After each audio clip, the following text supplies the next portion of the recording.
मैं हूं गुरु नितेश और आप देख रहे हैं आज के अखबार से गुरु नितेश ऑफिशियल पे। आज के अखबार की प्रमुख खबर है इस प्रकार है कि आंदोलन करने वाले शिक्षक के खिलाफ होगी कार्रवाई। शिक्षा विभाग ने आंदोलन कर रहे और मशाल जुलूस में शामिल नियोजित शिक्षकों पर कार्रवाई करने का निर्देश जिलों को दिया है। इस बाबत माध्यमिक शिक्षा निर्देशक कन्हैया प्रसाद श्रीवास्तव ने जिला शिक्षा पदाधिकारी डीईओ को इस संबंध में सोमवार को पत्र भेजा। उन्होंने कहा कि सक्षमता परीक्षा का विरोध में शिक्षक संगठनों का शिक्षकों द्वारा मशाल जुलूस निकाला जा रहा है, आंदोलन किया जा रहा है। ऐसे शिक्षकों की पहचान कर अपने कार्यकाल के अंतिम आखिरी दिन था। कहते हैं कि बेहतर सिस्टम बनाने के लिए बदलाव जरूरी। अतुल, किसी भी सिस्टम को बेहतर बनाए रखने के लिए नियमित रूप से उसमें बदलाव की जरूरत है, तभी हम आने वाली चुनौतियों से निपट सकेंगे। आयोग ने जितने भी बदलाव किए हैं उसका फायदा मिला। ये बातें बीपीएससी के अध्यक्ष अतुल प्रसाद ने सोमवार को आयोग कार्यालय में आयोजित अपने विदाई सह सम्मान समारोह में कही। अध्यक्ष के तौर पर उनके 18 महीने के कार्यकाल को सोमवार का आखिरी दिन था। 5 अगस्त 2022 को बीपीएससी का कार्यभार संभाला था। मौके पर आयोग के सदस्य इम्तियाज अहमद करीमी ने 17-18 महीनों में किए गए सुधारों और कार्यों की चर्चा की। सदस्य अरुण भगत ने कहा कि उन्होंने 18 महीने के छोटे कार्यकाल में लगभग 2.75 लाख नियुक्तियां की गई है। सदस्य सर्वनारायण यादव ने कहा कि उनके प्रयासों से ही आयोग में 3 नए सदस्यों की नियुक्ति हो सकी, जिसमें वे भी शामिल है।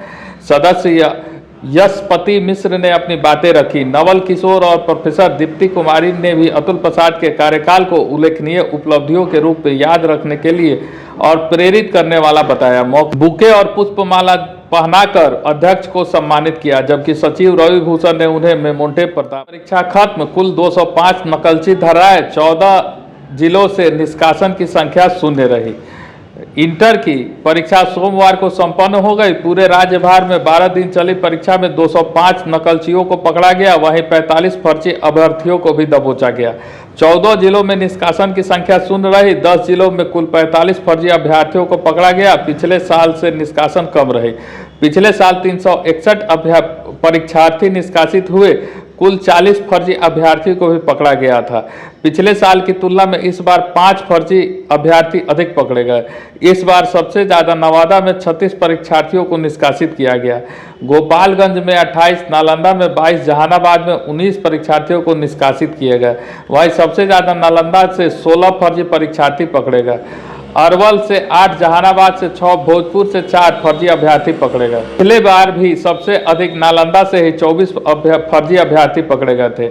इस बार भी सबसे अधिक नालंदा से ही फर्जी अभ्यर्थी पकड़े गए हैं।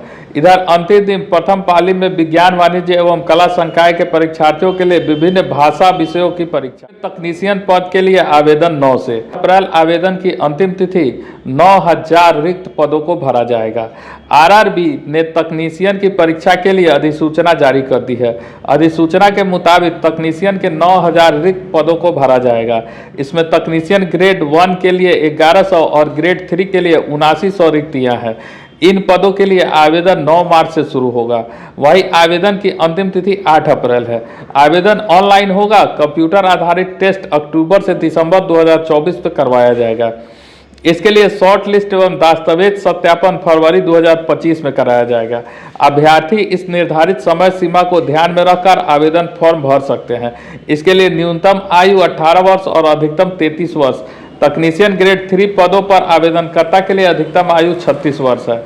आयु की गणना जारी अधिसूचना के अनुसार 1 जुलाई 2024 के आधार पर होगी। अनारक्षित वर्गों में सरकारी नियमानुसार विशेष छूट का भी प्रावधान दिया गया है।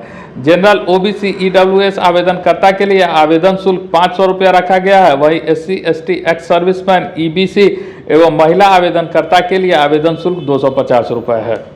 आवेदन आज से, परीक्षा 22 अप्रैल को। अग्निवीर बहाली के लिए होने वाली द्वितीय ऑनलाइन लिखित परीक्षा 22 अप्रैल 2024 को होगी। इसके लिए 13 फरवरी की मध्य रात्रि से 22 मार्च की मध्य रात्रि के बीच ऑनलाइन आवेदन भरा जाएगा। अभ्यर्थी सेना की वेबसाइट www.joinindianarmy.nic.in पर आवेदन कर सकते हैं। रजिस्ट्रेशन शुल्क के तौर पर 250 रुपया ऑनलाइन SBI बैंक के गेटवे से जमा करेंगे। मुजफ्फरपुर के अलावा पूर्वी चंपारण, पश्चिमी चंपारण, सीतामढ़ी, शिवहर, समस्तीपुर, दरभंगा, मधुबनी के अभ्यर्थी आवेदन कर सकते हैं। 17.5 वर्ष से लेकर 21 वर्ष के युवा 4 श्रेणियों के लिए आवेदन कर सकते हैं। इसके लिए अग्निवीर GD, अग्निवीर क्लर्क और SKT अग्निवीर टेक्नीशियन और अग्निवीर ट्रेडमैन 8वां और 10वां पास के लिए शामिल है। अग्निवीर के तहत ही वुमेन मिलिट्री पुलिस के लिए भी भर्ती होगी। इसके लिए भी उन्हीं तारीखों के बीच आवेदन भरा जाएगा और परीक्षा भी इसी तिथि पर होगी। बताया गया है कि ऑनलाइन लिखित परीक्षा मुजफ्फरपुर, दरभंगा, समस्तीपुर में आयोजित हो सकती है। मुजफ्फरपुर में 4, दरभंगा में 2 और समस्तीपुर में 1 जगह पर ऑनलाइन परीक्षा केंद्र बनाए जा सकते हैं। तैयारी 2 में बहाल 2352 शिक्षकों ने लिया पदस्थापना पत्र। BPSC द्वारा दूसरे चरण में जिले में नियुक्त 2596 शिक्षकों में अब तक 2352 शिक्षकों को विद्यालय पदस्थापन पत्र वितरित किया जा चुका है। जिले में 90% नवनियुक्त शिक्षकों को मंगलवार तक पदस्थापना पत्र वितरण कर दिया गया है। इसमें कक्षा 6 से 8वीं तक के 597 शिक्षक, 9वीं और 10वीं के लिए 755 और कक्षा 11वीं और 12वीं के लिए 1001 शिक्षकों को विद्यालय पदस्थापना पत्र बांट दिया गया है। मंगलवार को टीके घोष एकेडमी में 289 शिक्षकों ने विद्यालय पदस्थापना पत्र प्राप्त किया। जिला शिक्षा पदाधिकारी अमित कुमार ने बताया है कि दूसरे चरण में नियुक्त किए गए शिक्षकों में 90% शिक्षकों को विद्यालय पदस्थापना पत्र दे दिया गया है। तो ये आज के अखबार के कुछ मुख्य खबरें थी जो कि रोजगार और काम की थी। फिर कल हम लोग मिलेंगे, तब तक के लिए धन्यवाद।